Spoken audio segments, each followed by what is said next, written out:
Olá, estamos de volta com a nossa aula, última aula na verdade, Casamento com Princípios.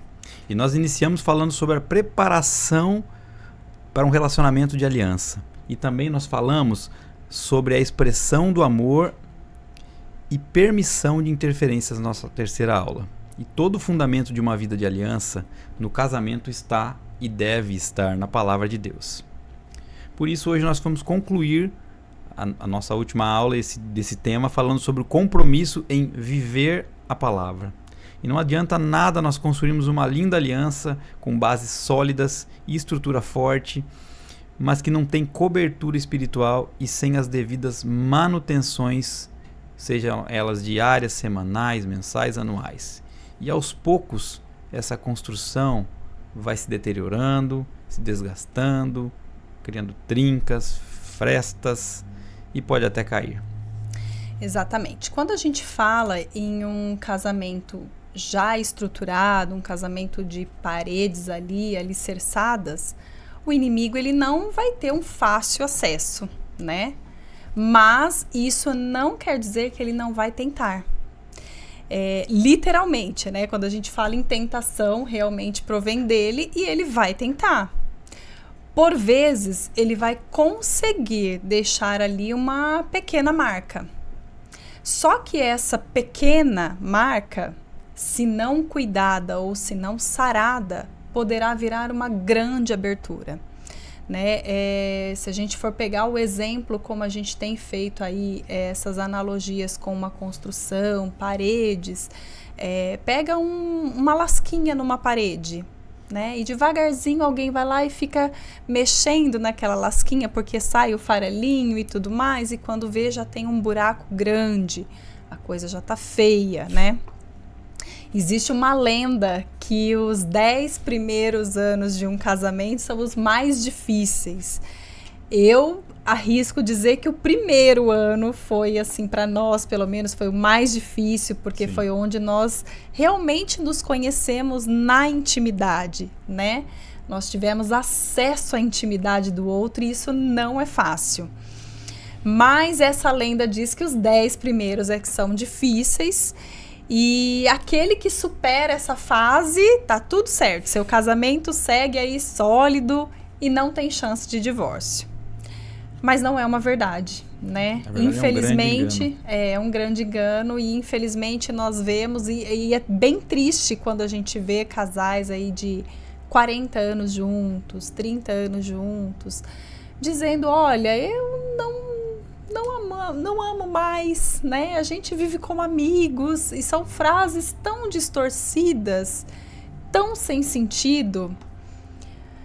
Nessa analogia da construção que nós trazemos aí durante essas aulas, nessa analogia dessa construção que nós trouxemos durante essas aulas, alguns pontos fazem bastante sentido. Problemas no fundamento da casa aparecem realmente nesses primeiros anos, né? Para quem comprou ou construiu uma casa, sabe que esses 10 primeiros anos, 5 primeiros anos que você mora numa casa nova é onde realmente começam a aparecer alguns problemas estruturais ali, de alicerce, né? E realmente, no casamento é exatamente assim, são nos primeiros anos ali que começam a aparecer. Ouvimos muitas pessoas dizerem que construções antigas são as melhores, né? Porque elas foram construídas ali com materiais melhores, mais robustos, né? São mais resistentes, mais fortes. Se a gente for fazer de novo essa analogia, se a gente pegar casamentos das antigas, né? Dos nossos pais, nossos avós, eles realmente duravam aí muito mais. Hoje em dia parece que a palavra divórcio virou, infelizmente, né? Virou assim, uma muleta, né? Corriqueira demais. Virou fácil demais no nosso vocabulário. Qualquer coisa, qualquer probleminha, então vamos nos divorciar. Não estou menosprezando os problemas que os casais vivem. Eu sei que tem problemas intensos, né? Mas para quem é firmado na palavra, a gente sempre tem aonde buscar o nosso socorro, a gente sempre tem em quem confiar, a gente sempre tem qual a ferramenta que a palavra do Senhor nos dá para que essa palavra divórcio não faça parte do nosso dia a dia. A gente ouve que o divórcio é a solução e a gente, como cristão, entende que Deus, que o Senhor é a solução para os nossos problemas e os problemas do nosso casamento também. E aí o que a gente vê também é que existem pessoas que não querem mais investir numa casa deteriorada, como no casamento. Tem pessoas que não querem mais investir no casamento. Ela já está ali desacreditada de que aquele casamento tem solução, de que aquele problema vai ser resolvido, de que o Senhor pode verdadeiramente restaurar essa relação. E aí a crença se vai, a fé esmurece. Sim. E nós precisamos assumir um compromisso de viver e honrar a palavra do Senhor. E essa será a manutenção do nosso casamento. Tem algumas coisas assim que faltam muito hoje em dia. Por favor, obrigado. Palavras que são esquecidas no casamento.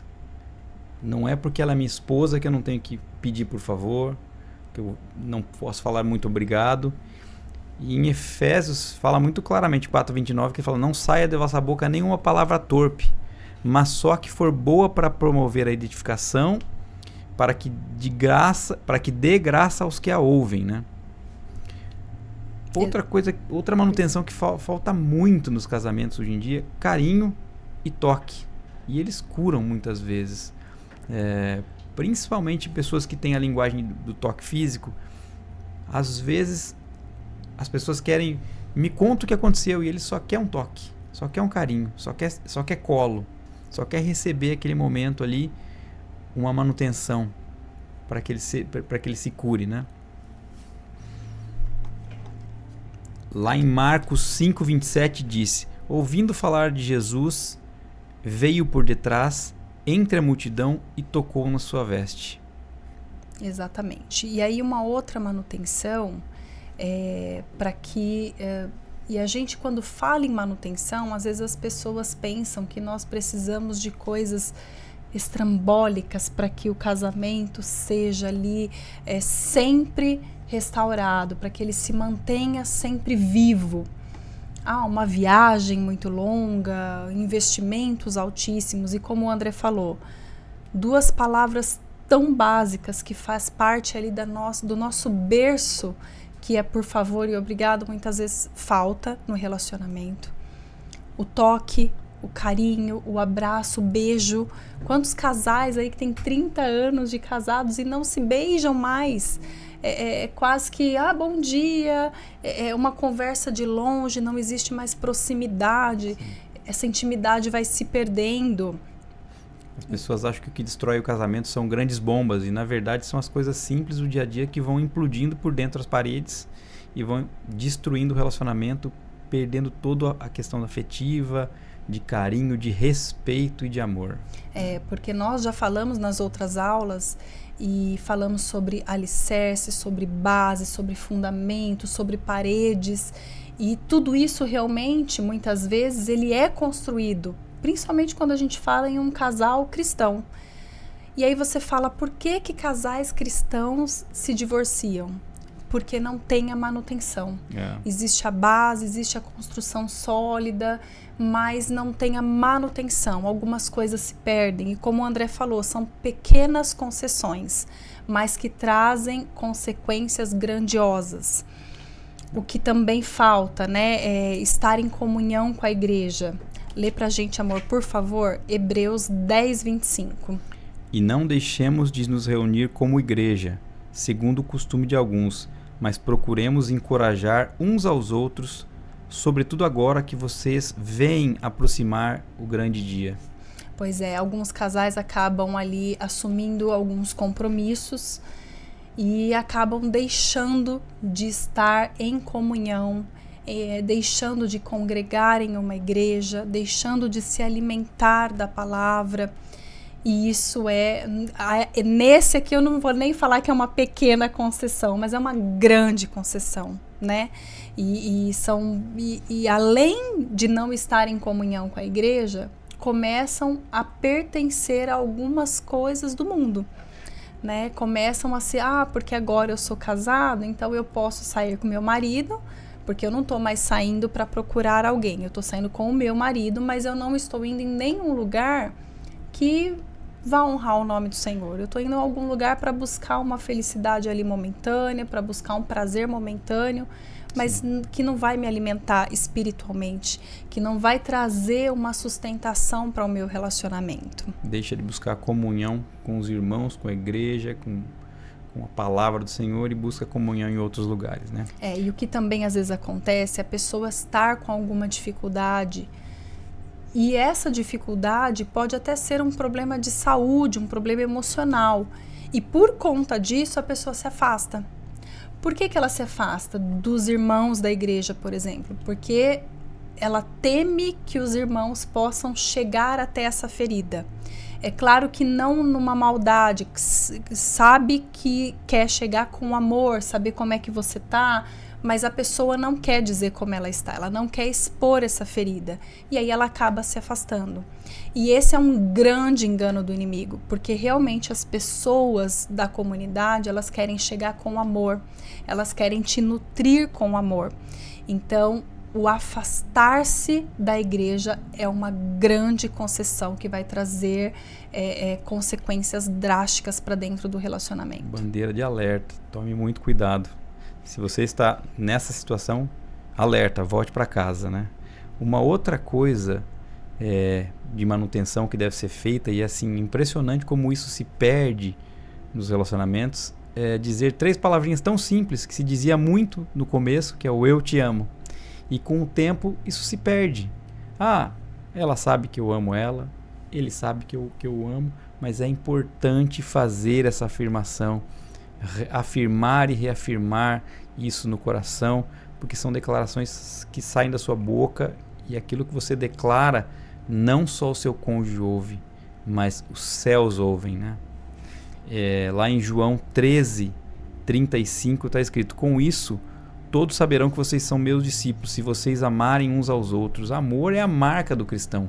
E por que não dizer ao seu cônjuge que é vocês são um, que você o ama? Isso é muito importante. Por mais que a expressão de amor, a linguagem de amor do outro não seja palavras de afirmação, quem não gosta de ouvir um eu te amo?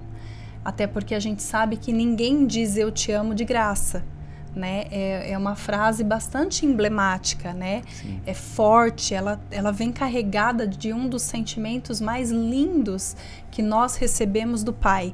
Então, dizer eu te amo, por mais que o outro não se importe tanto com o ouvir eu te amo, é muito importante e com certeza vai fazer toda a diferença. Sim. Demonstrar o quanto ama. Lê para mim, por favor, amor, João 15:3. Ninguém tem maior amor do que aquele que dá a própria vida pelos seus amigos. Pois é, não só falar eu te amo, né? Falar eu te amo é importante, mas demonstrar o amor. E aí sim a gente volta nas 5 linguagens do amor, porque o demonstrar amor é exatamente corresponder ao que o outro se sente amado. Então, o meu esposo, por exemplo, ele gosta de toque físico. Então, eu sei que para eu demonstrar o quanto eu amo, não é só eu dizer. Eu preciso dizer olhando, mas eu preciso dizer tocando. Sim. Eu preciso abraçar, eu preciso estar perto. É o que ele gosta, é como ele se sente amado. Então, eu preciso demonstrar o quanto eu amo. É isso aí. Outra manutenção importantíssima é a honestidade mútua, como lá em Coríntios 13:6, 1 Coríntios 13:6, o amor não se alegra com a injustiça, mas se alegra com a verdade. Então, a verdade, a honestidade, a transparência do casal é uma coisa que tem que ser sempre, ter essa manutenção, sempre ter esse cuidado de manter isso vivo e alerta o tempo todo. E a gente falou de várias manutenções, coisas simples de se falar, de se dizer e de se praticar. E uma coisa muito interessante, que vários casais que, quando a gente atende com problema, e às vezes problemas sérios de relacionamento, de situações assim, bem complicadas, quando você vai e pergunta o que aconteceu, o que ele fez, o que ela fez, em geral a pessoa não sabe qual foi o fator motivador. E muitas vezes foi uma falta de manutenção, foi uma falta de dizer por favor, uma falta de dizer muito obrigado, um não dizer eu te amo, uma falta de demonstração de amor, falta de transparência e honestidade. Foi uma coisinha pequena, simples, dessas manutençõezinhas que a gente disse aqui, que parecem óbvias, mas isso gera uma grande destruição depois de um tempo. E por mais que o homem não tenha esse perfil doce de ser gentil o tempo inteiro, de dizer palavras gentis, como o André falou em uma das aulas, nós nos casamos para fazer o outro feliz. Então, se ele entende que dizer eu te amo, fazer algumas coisas para me agradar vai me fazer feliz, é missão dele, né? Vale o esforço, eu acredito que vale, né? Com certeza ele faz por mim, ele faz pelo conhecimento, pela obediência à palavra, por conhecer a palavra de Deus, mas ele também faz porque ele fez ali uma aliança com Deus no nosso casamento, dizendo que ele ia me fazer feliz, que ele ia me honrar. Então, homens, né, que devem estar pensando, mas eu sou durão demais, mas eu não falo, eu não consigo me expressar, se esforce, vale a pena. Para alguns casais, eu costumo até orientar, se tiver muita dificuldade em falar, escreva um bilhete, escreva uma carta. Talvez ele não se lembre, mas uma vez eu fui trabalhar e tinha no vidro do meu carro um bilhete escrito eu te amo, que Deus abençoe o seu dia. Foi gostoso, foi uma surpresa muito gostosa.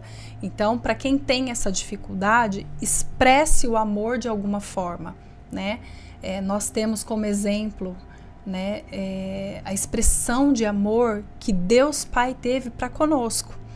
E ele expressou de uma maneira tão profunda que para olhos de alguns pode parecer até uma expressão dolorosa, para ele com certeza foi, mas para nós nos trouxe vida.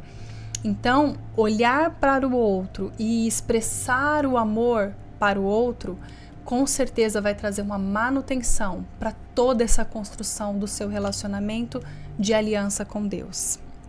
Nessas 4 aulas nós trouxemos alguns ensinamentos sobre os princípios, né, de Deus para um relacionamento de aliança. E o primeiro que a gente falou, e ele trouxe a importância de cada um assumir o seu papel, cada um assumir a sua responsabilidade, sempre honrando o outro. Eu, Thalita, assumo a minha posição de esposa, então por isso eu também preciso honrar a posição do meu marido. Eu preciso caminhar com ele, mas honrando e respeitando a posição dele. Nós também falamos sobre toda aliança precisa de uma base sólida, firmada na palavra, sempre. O nosso alicerce sempre vai ser firmado na palavra de Deus. E deixo aqui um alerta. Se durante essa trajetória do relacionamento e do casamento algo abalar as estruturas da sua casa, volta ali para a base, volta para o alicerce, volta para a palavra. Com certeza ela vai te trazer força para erguer novas paredes. Ela vai te trazer bom ânimo para voltar a acreditar que tudo pode ser reconstruído. De uma outra forma, talvez, mas vai ser reconstruído. Às vezes Deus está fazendo uma reforma, né? Exatamente. Pode ser Deus dando aí essa oportunidade para você fazer de uma forma diferente, sim, alicerçados na palavra do Senhor, sempre. E aí, que não reste dúvidas de onde você vai buscar socorro. O foco é onde a gente busca socorro no nosso momento de angústia? Na palavra. O foco é a palavra do Senhor. A construção desse projeto de Deus, que é de Deus, o casamento é um projeto de Deus, será sempre sustentado pela expressão do amor, né, que nós acabamos de falar. Não há melhor e maior referência de amor como a vida de Jesus. E vale ressaltar a importância de uma comunicação clara, assertiva, tanto de expressar o amor, mas de qualquer outra comunicação que nós venhamos a precisar durante o nosso relacionamento. Seja uma mágoa, seja uma alegria, seja uma manutenção de uma casa, né? Então, se eu preciso que arrume a luz, eu não vou falar para ele, amor, alguma coisa em nossa casa precisa ser consertada. Eu vou dizer, amor, a luz da sala, a do canto, precisa ser consertada. Sim. Então, a nossa comunicação precisa ser assertiva e clara.